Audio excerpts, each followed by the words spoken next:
Look, the organization's already released a statement most of you guys are aware of.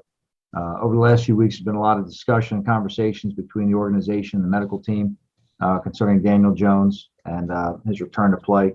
Over the last 24 hours, there's been a lot more conversation. And, based on the information from the medical team and their belief in the timetable for Daniel's full recovery and their belief with rest and treatment that he'll return to full health, they've deemed that the remainder of this season he should be shut down to give him that time to heal.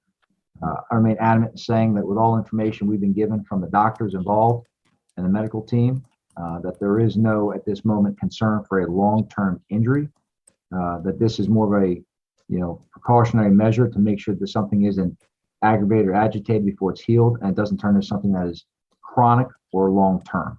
I'm not going to speak for Daniel in this in terms of how he feels. I think it's, clear that, he's a guy that always wants to be out there with the team. He's very competitive. He's a great leader on the team and a big team player. I'll let him speak for himself in time. At this time, our concern is on Daniel's, health. He's been doing a good job. He's out there, moving very functionally.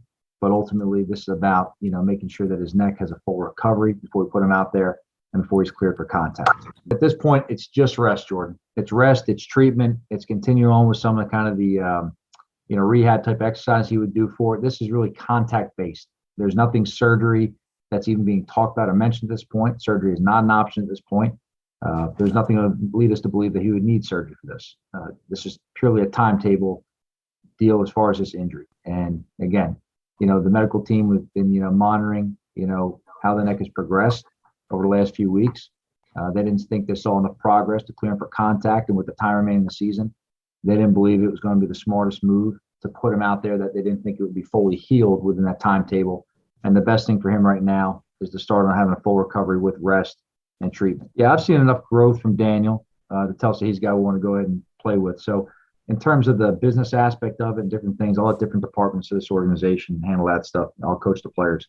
When it comes down to, Daniel, our concern right now is getting him back and healthy and getting prepared for next year. From what I was told, that is the case, that this would not be an issue going forward. If we give this time now to heal fully, this would not be something we have to worry about in the future at all. That's what I was told. Yeah, we're going to look at Mike and Jake throughout this week and watch Jake practice, and we'll make the decision going into the game. I'd say in terms of his performance just in the game, obviously he came in at the end of the game, was able to move the offense, really give him a spark. Thought he threw the ball well. Thought he made some good decisions, good sharp decisions, showed good ball security in the pocket on the one he got hit with the rush up the middle. Did a good job functioning within the operation. Thought he got the guys up to the line, got the call in, was able to navigate through the situation, put accurate passes on our receivers, and give them a chance to make plays. So Jake did enough to be in consideration. We'll see how this week of practice goes. Obviously there's a big difference between starting an entire NFL game and coming in at the end of the game when a team's playing more of a 2-minute prevent mode. That's not a knock on Jake. It's just a reality and the truth. So we'll get Mike and Jake ready for this week, and we'll make the determination who's going to start at a later time.